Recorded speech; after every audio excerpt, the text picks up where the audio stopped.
Here, welcome to my review for Mighty Morphin Power Rangers, The Return. But did they ever really go anywhere?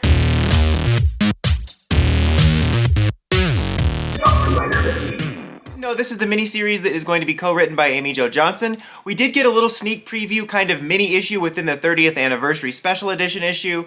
I'm really curious if some of those panels, which I'm sure they will make it into this comic because it does add some context and teasing in regards to a couple things. I don't think necessarily those exact pages will make it into the comic like that was ripped out of it, but I think that there'll be some stuff from it because it kind of shows some hints about some bad stuff that went down with Rita and Zed and more clarifies about Tommy and Kim being married. Bring that up because honestly I thought this issue was going to open with that. For some reason I thought those preview pages were the opening pages of this. So this also takes place in another alternate world. It's like an Elseworlds, it's another Earth, kind of like the Coinless. But in this world, the MMPR team stayed together, there was no peace conference, and they just defeated Rita and Zed, and then stopped being Rangers, and there was some sort of tragedy as well. Trini and Tommy are both dead in this timeline.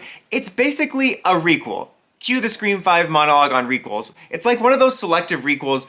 They do it a lot in horror movies. I think they've done it in other things too, but it's like when you select a certain point in the timeline and then do a sequel from there and ignore everything else, which is actually kind of interesting. Honestly, not a half bad idea for a Netflix like Cobra Kai style reboot that might do well. That's something I kept thinking of when I was reading this. I'm like, if they got the actors in there or did like an animated series, this honestly could do pretty well. I know people are like, oh, more MMPR, but it's the only recognizable team. And I've said before, as much as I'm all for a new fresh start, I think that an MMPR Cobra Kai style series could work well. And the whole setup of this with this sort of requel thing where it's only about MMPR and then having them mentor the next generation, honestly could work.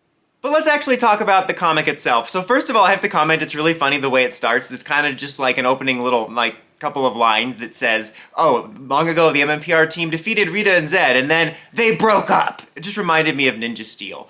So it does lay down that premise, and they're reuniting to do this like memorial tribute for Trini, who again is dead in this universe, and you have Zach and Billy speaking. Everyone is super successful, although I guess not Kim. I mean, I don't know what she does, but she seems pretty down in the dumps, so much so that she's calling herself Emma Phillips. But Zach is like a huge celebrity who actually, it's interesting, he outed himself as a Ranger, and they did it as a secret plan. I mean, both so that Zach could get this celebrity going and do all these good causes, but also he said like, oh, I was the only Ranger from Angel Grove, all the other Rangers are from across the world to protect their identities. At first I thought they were all publicly known, but that's actually really interesting, and it's interesting to compare it, contrast to his once and always fate. And then Billy is basically running just like I don't remember what kind of company it is, but it's just kind of like a company, and he's working with technology, and he's working with his power coin to make technology. Same thing with Zach, who's using his power coin to like power sustainable energy or something. It's all very interesting. Billy is kind of doing like a smaller version of what he did Once and Always, meaning just it's not like this Ranger network and stuff.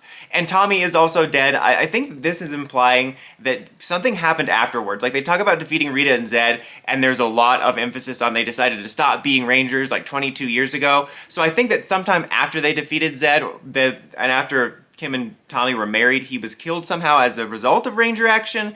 I didn't expect that. I'm honestly surprised that they killed Tommy off. I guess it makes sense because of the passing of JDF, and maybe they wanted to do like a tribute. I don't know. It's kind of sketchy territory. I don't know if I'm like upsetting anybody by talking about it, but I find it interesting because obviously in stuff like Once and Always, you literally can't bring the actors back. But when you do a comic, you can still have them there. And I think that's an opportunity to have those characters there. And I don't know how people feel about that or not in the long run of like having the Tommy character there. Obviously we have the Tommy and Trini characters in the comics, but they're different versions, but still, I thought that was interesting. Basically after this whole like fundraiser thing, Zach and Billy need to talk to Kim or Emma about Jason, who's gone missing. And I guess Jason is the only one that's been going rogue and using the coin. He actually became a fireman, which is interesting because that's what Rocky became in the Once and Always universe.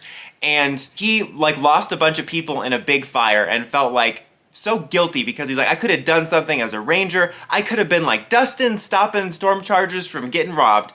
And so he started using his coin to be a vigilante, like getting involved in like wars and superheroing, which is actually really interesting. I mean, first of all, it feels very in line with Jason's character, and that's something I want to say is I think that they did a really good job, and Amy Jo Johnson did a really good job of making all the characters feel in character. Like all their writing and dialogue, it felt like I was watching natural extensions of them from the show. And there was also several panels that did like flashbacks, not to mention the likenesses they used for the most part really evoke like some feelings from the show, which is really well done.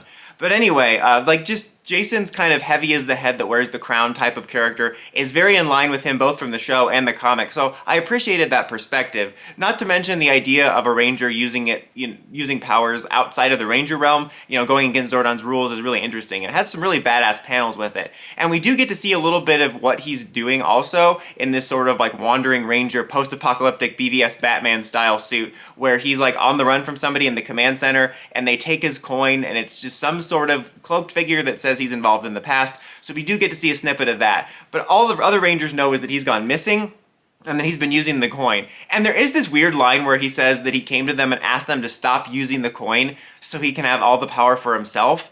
I don't think that's how the grid works. I'm not sure, maybe there was a throwaway line in MMPR. I know that there was stuff about too much pink energy and stuff like the White Rangers couldn't exist, but as far as like a team all drawing from it, I don't think that's how it works. At least, again, MMPR had a lot of throwaway lines because they just explained stuff willy-nilly. Why did I just say willy-nilly? That was weird because I've never heard of that. Not to mention, I know that this is a different world where it was only MMPR, but obviously in the main universe, there's hundreds of Rangers drawing on the grid, and it's not like, I don't know, that was a weird line. But bottom line is they want to become Rangers again to find Jason and what's going on, and Kim doesn't want anything to do with it, and she winds up leaving. On her way home, she gets a text from someone, and it seems like she's maybe in some sort of relationship, but she's feeling guilty because she's moving on from Tommy. And then we end off the issue with a knock at her door, and it's this girl that says, my cousin's, wait, what does she say? Trini was my mom's cousin, and she wants to be trained to be a ranger, and she shows a picture, and I believe her power morpher. And the likeness looks just like Trini, honestly. Maybe they didn't want to step on Once and Always, and also it would seem weird if the other Rangers didn't know Trini had a daughter, but I'm like, just make her daughter. It took me a minute, it was like, my mom's cousin, I'm like, okay, so what does that make her? It was such a simple line, but it was just confusing and like so distant. I guess maybe it would be cliche to make all of them kids since we know that Tommy and Kim's daughter is going to become the Green Ranger, but I feel like it should have just been her daughter. But I honestly really enjoyed this issue. It was very much a setup issue, not a lot of action. It basically just laid down the groundwork of everything in terms of kind of catching up on some of the context, but also you don't know a lot about why they stopped being Rangers, what happened to Tommy. So I'm really intrigued about like what happened in the past and then what's going to happen in the future. I want to find out like what happened that made them stop. Was Tommy killed in action in this? How's the story going to unfold? Who's hunting them? How is it tied to the past? Obviously big picture stuff, and I'm sure this won't be addressed because this is very focused on that MMPR era, but I would be so curious like how the other stuff would have been affected. Like, what about the Machine Empire? What about Dark Spectre? I imagine it doesn't exist in this version of reality, but that is something interesting to think about, like from a larger fan perspective. But this requel thing is actually kind of interesting, honestly, and there's some really good writing here. This, honestly, as much as I really did enjoy Once and Always, I think is so much of a cooler setup story. I feel like it would have ruffled the purest feathers to have kind of a selective requel, but this is so much more of an intriguing idea. The dialogue and everything is a lot more mature. The Once and Always special had some mature dialogue, but it was much more in spirit with the show's cheesiness, which a lot of people liked, and I didn't mind, but man, this would make a really cool like mini-series. And again, I know people would hate this, but I really do feel if they did a quality Cobra Kai style series with this setup, maybe get these original actors back, and you do a setup for the next generation like they're doing, I think it could do really well. I find that, again, just make her daughter though. And there's lots of little interesting tidbits in here too, like Zach being a celebrity, that's fascinating, the way they're using grid technology. Very solid start. I'm really enjoying this series so far. The little preview issue was one of my favorite bits in the little 30th anniversary comic, so I've been actually pretty excited for this. Like, I was generally excited for it, but I didn't know how much I was going to enjoy it. I know it's more MMPR and people are going to roll their eyes, but honestly, so long as it's a good story, I'm on board. But did you check this issue out? What did you think? Let me know in the comments as always. Until next time, don't forget to like, comment, subscribe, and climb the steps and ring that bell to get notifications for my videos. Dawson Ryder, signing out.